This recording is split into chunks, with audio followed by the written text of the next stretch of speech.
वालेकुम दोस्तों, मेरा नाम है मलिक कामरान। आज आपके लिए एक नई वीडियो लेके आए हैं जिसमें हम आपको बताएंगे कि किसी भी राइफ़ल पे स्कोप कैसे माउंट की जाती है और फिर उस स्कोप को ज़ीरो कैसे किया जाता है। तो दोस्तों, आज जो मैं राइफ़ल यूज़ कर रहा हूँ वो है सीज़ी की .22 एलआरपी। तो राइफ़ल कोई भी हो, उससे कोई फ़र्क नहीं पड़ता, चाहे आप कोई M16 राइफ़ल लें, M4 लें, कोई हंटिंग की 7mm हो, 308 हो, तरीका यही रहेगा।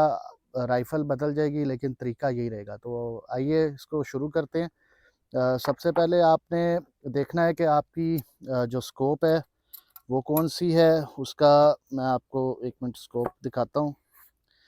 तो स्कोप का ट्यूब साइज़ और उसका ऑब्जेक्टिव लेंस, और फिर जो आपकी राइफ़ल का बैरल वाला एरिया है उसके ऊपर क्या कोई रेल लगी हुई है, कोई हैंड गार्ड है, या वो बगैर किसी रेल और हैंड गार्ड के है। तो उसके हिसाब से फिर आप अपने रिंग सेलेक्ट करेंगे। इनकी हाइट जो होती है उसमें लो, मीडियम, हाई, एक्स्ट्रा हाई, ये इसकी हाइट होती है जो कि आपकी स्कोप के ऑब्जेक्टिव लेंस को टकराने नहीं देती राइफ़ल की बैरल के साथ। तो स्टार्ट करते हैं। सबसे पहले हम रिग्स को लगाएंगे अपनी राइफ़ल की। जो भी आपकी बेस है, अगर बेस है, पिकनी रेल है, जो भी है, उस पे हम इसको एक दफ़ा रिंग्स को सिर्फ ये हाथ से एक दफ़ा सेट कर लेंगे, क्योंकि हमने इसको फाइनल जो इसको टाइट करना है वो हम इसको बाद में करेंगे, जब हम इसकी एडजस्टमेंट से बिल्कुल मुतमईन हो जाएंगे। तो दोस्तों, स्कोप को बिल्कुल बैलेंस और लेवल पे रखने के लिए आपके पास एक ये बबल लेवल का होना बहुत ज़रूरी है। इससे आप स्कोप और राइफ़ल को सही तरह अलाइन कर लेते हैं। किसी किस्म का कैंट नहीं आता। कैंट होता है जो राइफ़ल या स्कोप थोड़ी सी तिरछी होती है। शॉर्टर रेंज पे तो उसका इतना इफ़ेक्ट नहीं आता, लेकिन लॉन्गर डिस्टेंस पे 500-600 यार्ड के बाद कैंट का इफ़ेक्ट आना शुरू हो जाता है, और उससे आपकी गोली जो आपका टारगेट है उससे काफ़ी दूर जा सकती है। तो अभी हम इसको खोल लेंगे और फिर हम इसके ऊपर स्कोप रख के उसकी एडजस्टमेंट शुरू करेंगे।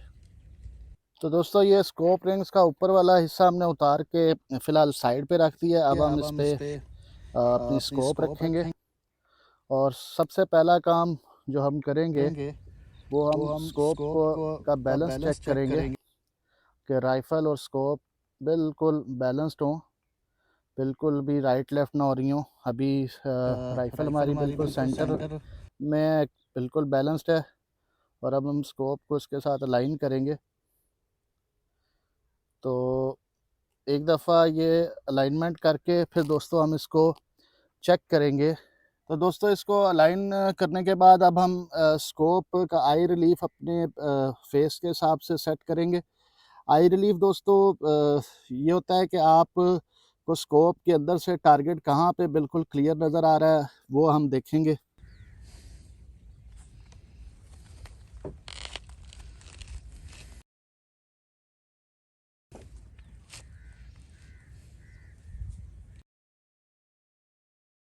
दोस्तों, ये आप स्कोप को अपनी आँख के हिसाब से थोड़ा-सा आगे पीछे करके देखेंगे, और फिर अपनी आँख को एक दफ़ा बंद करके उसको दोबारा वहीं पे खोलेंगे और देखेंगे कि अंदर कोई शैडो वगैरह तो नहीं आ रहा। आपको अंदर जो स्कोप का व्यू है वो बिल्कुल क्लियर आना चाहिए, और उसको उसकी मैग्नीफिकेशन आप बढ़ा लें, मैग्नीफिकेशन आप फुल कर लें, और इसको बिल्कुल गन के साथ अलाइन करके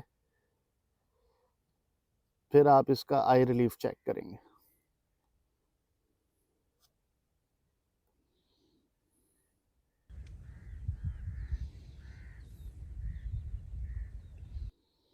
तो दोस्तों, इस जगह पे मेरी आंख के हिसाब से स्कोप बिल्कुल परफेक्ट है।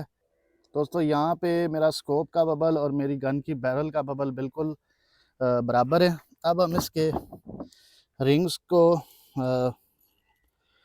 लगाएंगे, और इसको फिर आहिस्ता मैं आपको तरीका बताता हूँ कि इसको टाइट कैसे करेंगे। दोस्तों, ये हमने इस पर रख दिया।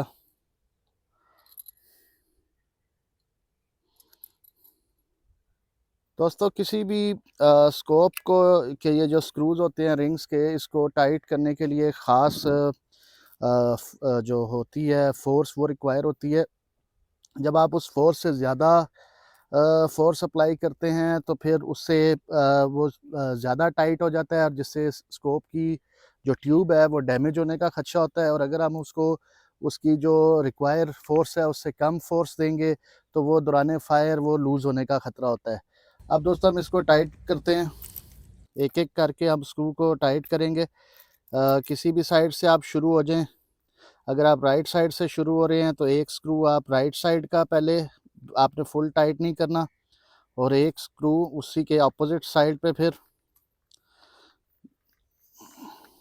दोस्तों अभी आपने इसको फुल टाइट नहीं करना क्योंकि स्क्रू के ये जो टाइट हम कर रहे हैं इसके दौरान भी स्कोप हिल सकती है, तो हमने इतना मार्जिन रखना है कि हम उसको फाइन जो उसकी एडजस्टमेंट है वो एंड पे कर सकें। तो दोस्तों ये अभी मैंने एक एक दोनों साइडों के फ्रंट का और बैक का दोनों का टाइट कर लिया। अब मैं फिर रियर वाले पे एक साइड पहले ज़्यादा फोर्स मैं अभी नहीं लगा रहा और अब ये दूसरी साइड का, इस पे भी हम अभी ज़्यादा फोर्स नहीं अप्लाई कर रहे।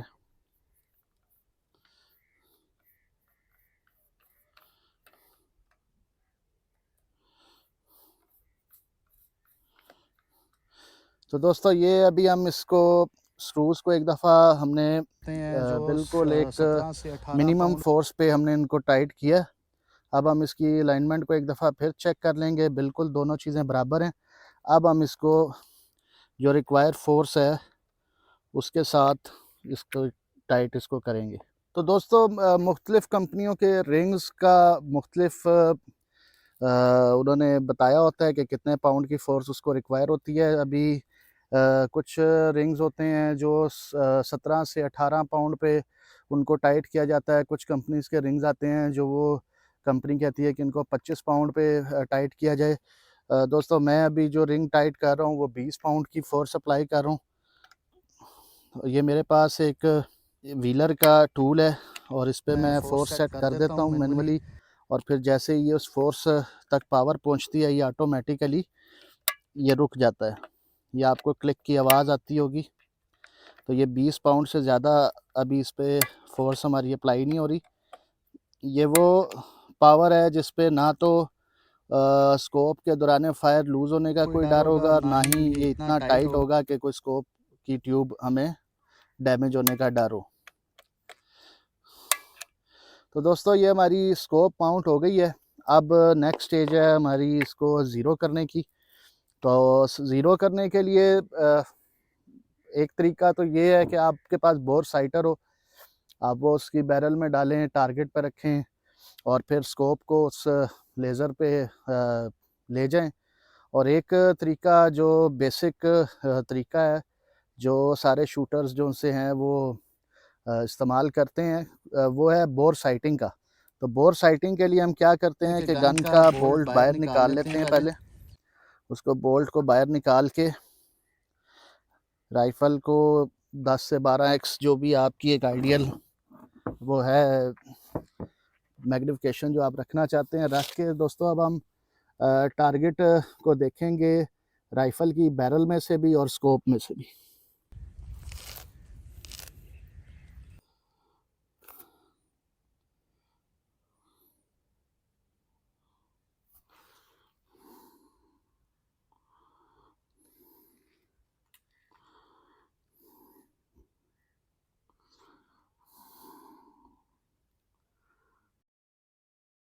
तो दोस्तों अभी जब मैंने इसकी बैरल में से देखा और स्कोप में से देखा तो राइफ़ल को जब मैं टारगेट को देखने की कोशिश की बैरल में से तो स्कोप मेरी टारगेट से डाउन आ रही थी। तो अब मैं इसको क्लिक्स कुछ ऊपर के दूंगा, अप के दूंगा ताकि स्कोप थोड़ी अप हो और हम उसको उसके नज़दीक जा सकें, दोनों को अलाइन कर सकें।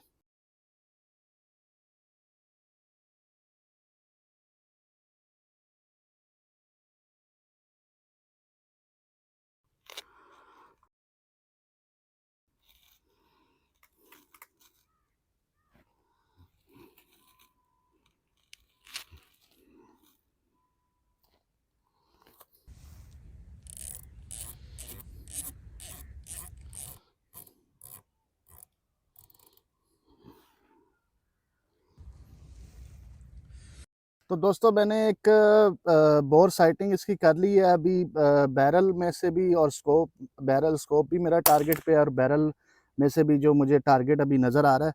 तो अब हम पहले इसके कुछ फायर करेंगे और गोली को देखेंगे कि गोली कहाँ पे लगती है, और फिर उसके बाद हम इसकी फाइन करेक्शन दे के इसको ज़ीरो करेंगे। दोस्तों बोर साइटिंग हमने कर ली, अब हम टारगेट पे फायर करके देखते हैं कि कितनी हमारी स्कोप और गन राइफल अलाइन हुई है, और फिर उसके बाद जो भी फाइन करेक्शन होगी उसको हम दे के टारगेट के अंदर बिल्कुल गोली को एक्यूरेट लाएंगे।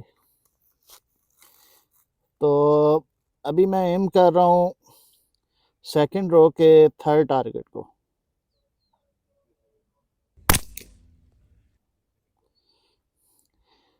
दोस्तों मैंने एम किया सेकंड रो के थर्ड टारगेट को, लेकिन गोली मेरी लगी है थर्ड रो के फोर्थ टारगेट पे। तो अभी हम इसको देखेंगे कि ये कितने इंच का फ़र्क है। तो दोस्तों मैंने सेकंड रो के थर्ड टारगेट पे एम किया था, लेकिन मेरी गोली लगी थर्ड रो के फोर्थ टारगेट के ये बॉटम पे नीचे। तो अब हम इसको मैयर करेंगे। हमारा ये डिस्टेंस तकरीबन 3 इंच हमारी गोली गई है राइट, और 3 इंच ही तकरीबन हमारी गोली आई है डाउन।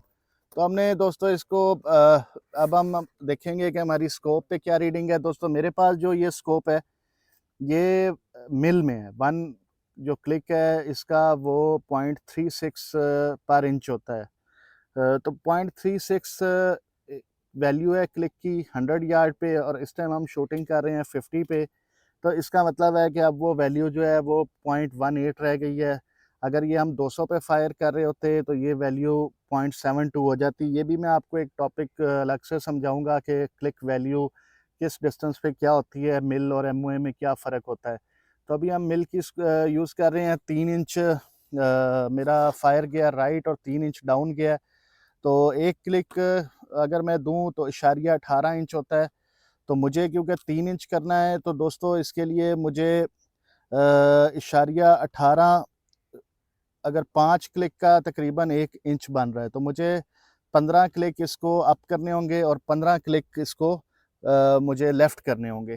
तो दोस्तों ये स्कोप के हर स्कोप पे मुख्तलिफ होता है डायल। ये जो मेरी स्कोप है इस पर भी ये एंटी क्लॉकवाइज चल रहा है अप। तो मैं इसको 15 क्लिक देने जा रहा हूँ अप के, और 15 क्लिक ही मैं इसको दूंगा लेफ़्ट के।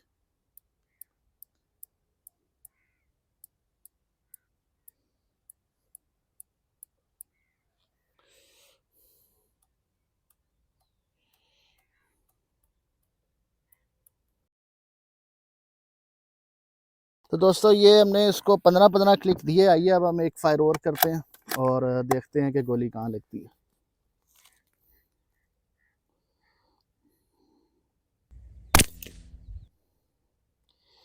दोस्तों ये हमारी गोली बिल्कुल 10 के पास लगी है। बड़े परफेक्ट क्लिक थे, काफ़ी अच्छी ट्रैकिंग है स्कोप की। अब हम यहीं पे 2 फायर और करेंगे, 3 फायर का एक ग्रुप बनाएंगे।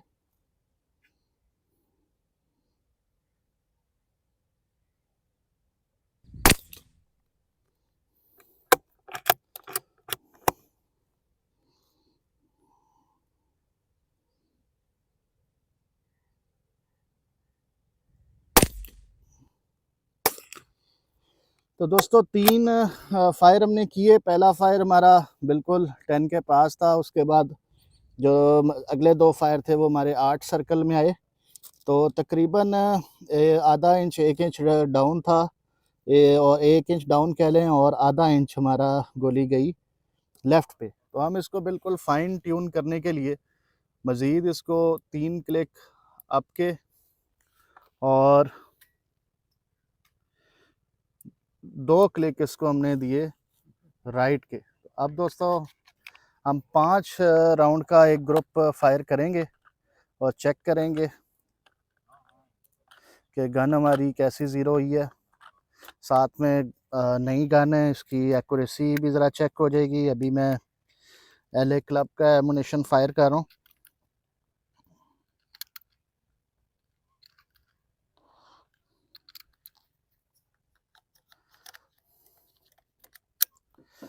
तो दोस्तों अब हम टारगेट करेंगे फर्स्ट रो के थर्ड टारगेट को।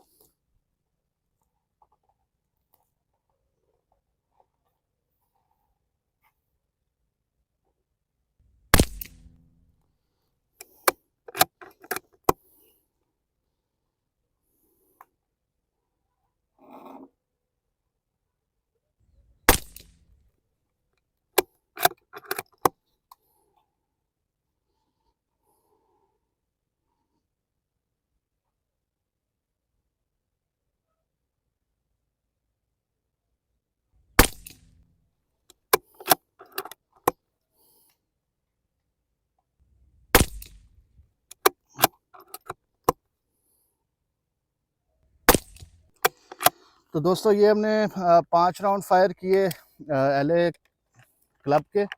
और दोस्तों एक बात बताता चलूँ, .22 एक ऐसी राइफ़ल है जिसमें कोई पता नहीं लगता कौन सा राइफ़ल कौन सा एमओ किस राइफ़ल में अच्छा परफॉर्म करे।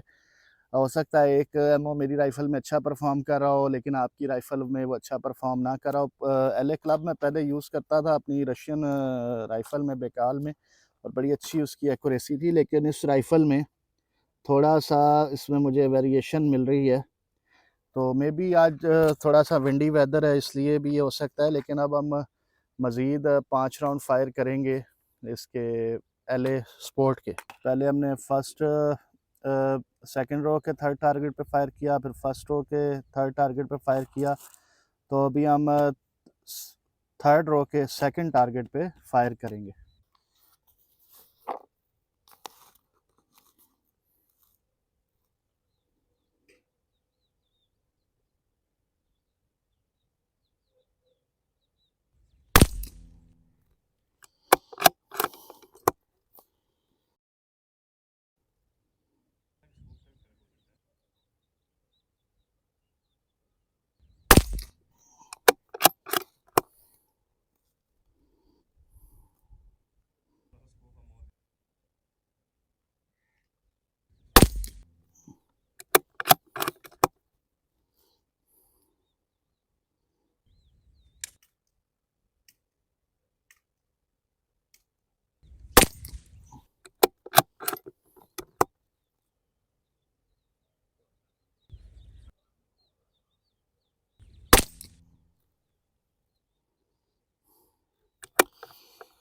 दोस्तों बहुत ही ज़बरदस्त ग्रुप आया हमारा LA स्पोर्ट के साथ।